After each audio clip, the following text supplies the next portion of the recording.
स्वागत है आप सभी का फिर से एक नए वीडियो में। दोस्तों, इस वीडियो में हम बात करेंगे विज्ञान विषय से रिलेटेड क्वेश्चन के ऊपर। और यह क्वेश्चन जो होगा सारे के सारे क्वेश्चन वन लाइनर होंगे। आपको प्रश्न उत्तर वन लाइन में ही सब कुछ आपको मिलेगा। ये वैकल्पिक टाइप के प्रश्न उत्तर इसमें आपको नहीं मिलेंगे। सारे के सारे क्वेश्चन होंगे वन लाइनर टाइप के। और यह वीडियो आपको साइंस विशेष के ऊपर बनाया गया है। और सारे के सारे क्वेश्चन आपको फिजिक्स सब्जेक्ट यानी कि भौतिकी से रिलेटेड प्रश्न आपको इस वीडियो में देखने को मिलेंगे। तो आप लोग वीडियो में लास्ट तक बने रहिएगा।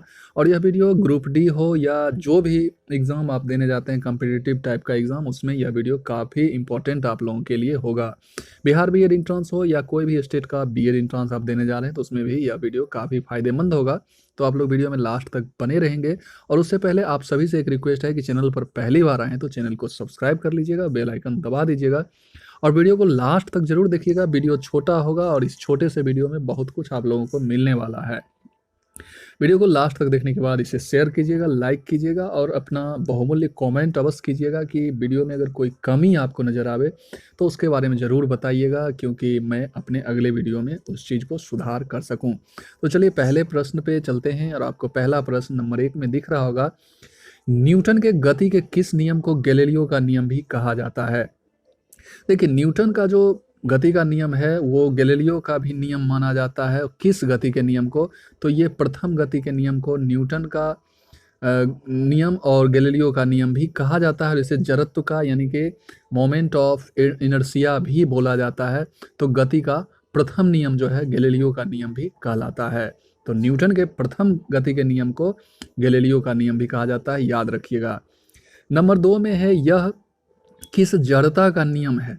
यह किस जड़ता का नियम है कि गतिमान वस्तु उसी स्थिति में रहेगी जब तक कोई बल उसे नहीं रोक सके। जैसे कि कोई वस्तु अगर गति में है तो गति में ही तब तक रहेगी जब तक उस पर कोई बाह्य बल नहीं लगाया जा सके। तो इसे गति का जड़त्व नियम कहते हैं। ठीक है, यानी न्यूटन का जो प्रथम गति नियम है उसे ही जड़त्व का नियम भी कहते हैं, गैलीलियो का नियम भी कहते हैं। तो इस बात को आप याद रखिएगा। तीसरा क्वेश्चन है, रॉकेट का ऊपर उठना न्यूटन के किस गति के नियम के कारण संभव हो पाता है? देखिए, यह जो गति का नियम है यह गति के तीसरे नियम के कारण संभव हो पाता है। तो रॉकेट का जो ऊपर उठना है न्यूटन के किस गति के नियम के? तो गति के तीसरे नियम के कारण। और इसे हम संवेग संरक्षण का नियम भी कहते हैं। तो न्यूटन के गति का जो तीसरा नियम है वह संवेग संरक्षण का नियम भी कहलाता है। तो इस बात को आप याद रखिएगा। और इसी के कारण जो है रॉकेट जो है ऊपर उठना शुरू करता है या ऊपर उठना संभव हो पाता है इसी नियम के कारण। नेक्स्ट क्वेश्चन है, बिना पहिए की किसी गाड़ी को जमीन पर खींचने पर गाड़ी तथा जमीन के बीच लगने वाला बल कौन सा बल कहलाता है? देखिए, इसका जो आंसर हो जाएगा इसका आंसर हो जाएगा सर्पी घर्षण बल। नेक्स्ट क्वेश्चन पे हम चलते हैं। और नेक्स्ट क्वेश्चन है, देखिए, एक आदमी 5 केजी का एक सूटकेस पकड़े है और उसके द्वारा किया गया कार्य। अब 5 केजी का सूटकेस पकड़े हुए है यानी कि ज्यों कहते हैं वो खड़ा है, उसके द्वारा कोई काम नहीं हो रहा है। आप कितना भी वजन लेके अगर एक ही जगह स्थिर हैं तो आप इसका मतलब है शून्य कार्य कर रहे हैं। तो इसका आंसर शून्य हो जाएगा। नेक्स्ट क्वेश्चन है, बांध के जल को नीचे गिराकर टरबाइन को घुमाने में किस ऊर्जा का रूपांतरण गतिज ऊर्जा में हो जाता है? ठीक है, तो इसका जो है इसका आंसर हो जाएगा स्थितिज ऊर्जा जो है गतिज ऊर्जा में परिवर्तित हो जाता है। स्थितिज ऊर्जा गतिज ऊर्जा में परिवर्तित हो जाता है, रूपांतरित हो जाता है। नेक्स्ट क्वेश्चन है, वह कौन सा बल है जिसके कारण कोई पिंड धरती के केंद्र की ओर खींचा चला आता है? तो कोई भी पिंड अगर धरती की ओर खींचा आ जाता है तो आपको पता है कि वो ग्रेविटेशनल फोर्स के कारण होता है, यानी गुरुत्व बल के कारण होता है। ठीक है, ये देखिए 8 नंबर क्वेश्चन में है, जब लिफ्ट एक समान वेग से ऊपर या नीचे गति करता है तो लिफ्ट में स्थित पिंड पर क्या असर पड़ता है? जो समान गति से करेगा तो उस पर कोई असर नहीं पड़ेगा, कोई परिवर्तन नहीं होगा। अब देखिए नेक्स्ट क्वेश्चन है, किसी सरल लोलक की लंबाई 4% बढ़ा दी जाए तो उसका आवर्तकाल कितना प्रतिशत बढ़ जाएगा? तो वो आधा हो जाता है। तो 4% बढ़ेगा तो उसका आवर्तकाल क्या है? आधा हो जाएगा, यानी कि 2% हो जाएगा। नेक्स्ट क्वेश्चन है, जब द्रव में विद्युत धारा प्रवाहित की जाती है तब द्रव के पृष्ठ तनाव में क्या परिवर्तन होता है? तो जब द्रव में विद्युत धारा प्रवाहित की जाएगी तो द्रव के पृष्ठ तनाव क्या होंगे? पृष्ठ तनाव घट जाएगा। पृष्ठ तनाव क्या होगा? घट जाएगा।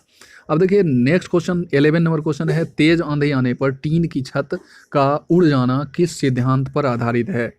टीन का जो छत होता है हल्का होता है और आंधी जब आती है तो वो उड़ जाता है। यह आपको बर्नौली के प्रमेय सिद्धांत पर आधारित है, बर्नौली के प्रमेय सिद्धांत पर। तो क्वेश्चन आपको कैसा लग रहा है जरूर कमेंट करके बताइएगा। हम चलते हैं नेक्स्ट क्वेश्चन की तरफ, और उससे पहले वीडियो को लाइक शेयर जरूर कर दीजिए ताकि और भी लोग इस वीडियो को देख सकें, और चैनल पर पहली बार आए तो चैनल को सब्सक्राइब कर दें। तो चलिए नेक्स्ट क्वेश्चन की तरफ, और अब हम चलेंगे 11 नंबर तक हो गया, अब चलेंगे हम 12 नंबर क्वेश्चन की तरफ। और 12 नंबर क्वेश्चन है, ध्वनि के पुनरुत्पाद के लिए एक सीडी यानी कॉम्पैक्ट डिस्क हो गया, सीडी ऑडियो प्लेयर में क्या प्रयुक्त होता है।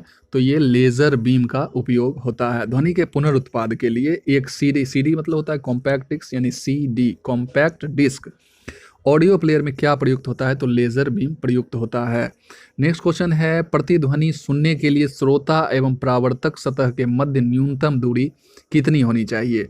प्रतिध्वनि सुनने के लिए श्रोता और परावर्तक सतह के मध्य तो यह 17 मीटर की दूरी होनी चाहिए। लोहे का जहाज पानी पर तैरता है परंतु लोहे की कील पानी में डूब जाती है, ऐसी घटना किस सिद्धांत पर आधारित है। अब लोहा का जहाज जो होता है लोहे के कील की अपेक्षा तो बहुत भारी होता है, फिर भी वो तैरता है, और लोहे का कील जो है सो हल्का होता है, फिर भी वो डूब जाता है। क्यों डूब जाता है, तो इस सिद्धांत किस सिद्धांत पर यह आधारित है तो आर्किमिडीज के सिद्धांत पर, जिसे उत्प्लावन बल या उत्प्लावन सिद्धांत भी कह सकते हैं। नेक्स्ट क्वेश्चन है, शीशे की छड़, देखिए शीशे की छड़ जब भाप में रखी जाती है तो इसकी लंबाई बढ़ जाती है परंतु इसकी चौड़ाई क्या होती है, अव्यवस्थित रहती है। लंबाई बढ़ जाएगी और चौड़ाई जो है अव्यवस्थित रहेगी। किस यंत्र द्वारा अंतर्दहन पेट्रोल इंजनों में पेट्रोल तथा हवा का मिश्रण बनाया जाता है। देखिए किस यंत्र द्वारा अंतर्दहन पेट्रोल इंजनों में पेट्रोल और हवा का मिश्रण जो बनाया जाता है उसे हम कार्बोरेटर कहते हैं। क्या कहते हैं, कार्बोरेटर। याद रखिएगा, बीवीआई क्वेश्चन है। नेक्स्ट क्वेश्चन है, किस दर्पण के पीछे चांदी की परत या पारे की परत परावर्तक सतह का कार्य करती है। किस दर्पण के पीछे चांदी की परत या पारे की परत परावर्तक सतह का कार्य करती है, तो इसका आंसर हो जाएगा समतल दर्पण के। नेक्स्ट क्वेश्चन है, सूखा बालू चमकीला क्यों दिखाई देता है जबकि गीला बालू द्युतिहीन। सूखा जो बालू होता है वो चमकते रहता है और गीला बालू जो है द्युतिहीन यानी मटमैला लगता है। तो इसका जो कारण होता है प्रकाश के परावर्तन के कारण।